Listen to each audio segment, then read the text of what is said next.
დასაწყისი სახარებისა იესო ქრისტესი, ღვთის ძისა. როგორც ესაია წინასწარმეტყველში წერია, აჰა მე მოვავლენ შენი სახის წინაშე ჩემს ანგელოზს, რომელიც მოამზადებს შენს გზას. ხმამ ღაღადებლისა უდაბნოში, განუმზადეთ გზა უფალს, ასწორეთ მისი ბილიკები. იოანე ნათლისმცემელი უდაბნოში მივიდა და ქადაგებდა სინანულის ნათლისცემას ცოდვათა მისატევებლად. გამოდიოდა მასთან იუდეველთა მთელი ქვეყანა და ყველა იერუსალიმელი და მდინარე იორდანეში მის მიერ ინათლებოდნენ და თავიანთ ცოდვებს აღიარებდნენ.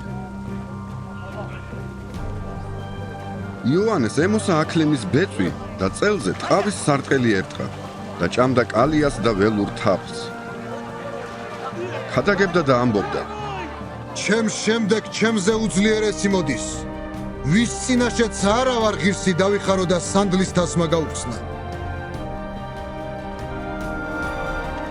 მე წყლით გნათლავთ, ის კი სული წმინდით მოგნათლავთ.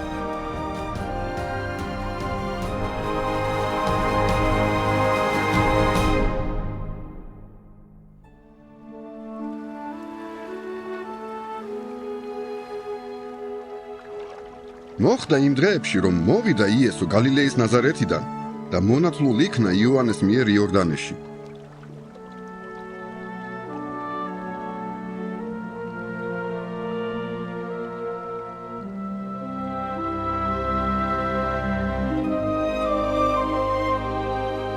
და უცბად, როდესაც წყლიდან ამოდიოდა, იხილა გახსნილი ცანი და სული მტრედივით გარდმომავალი მასზე.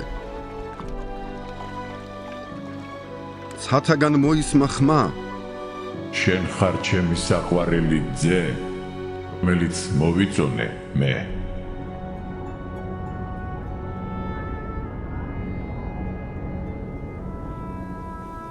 და დაუყოვნებლივ წაიყვანა იგი სულმა უდაბნოში. უდაბნოში 40 დღე იყო და სატანისგან იცდებოდა იგი. მხეცებთან იყო და ანგელოზები ემსახურებოდნენ.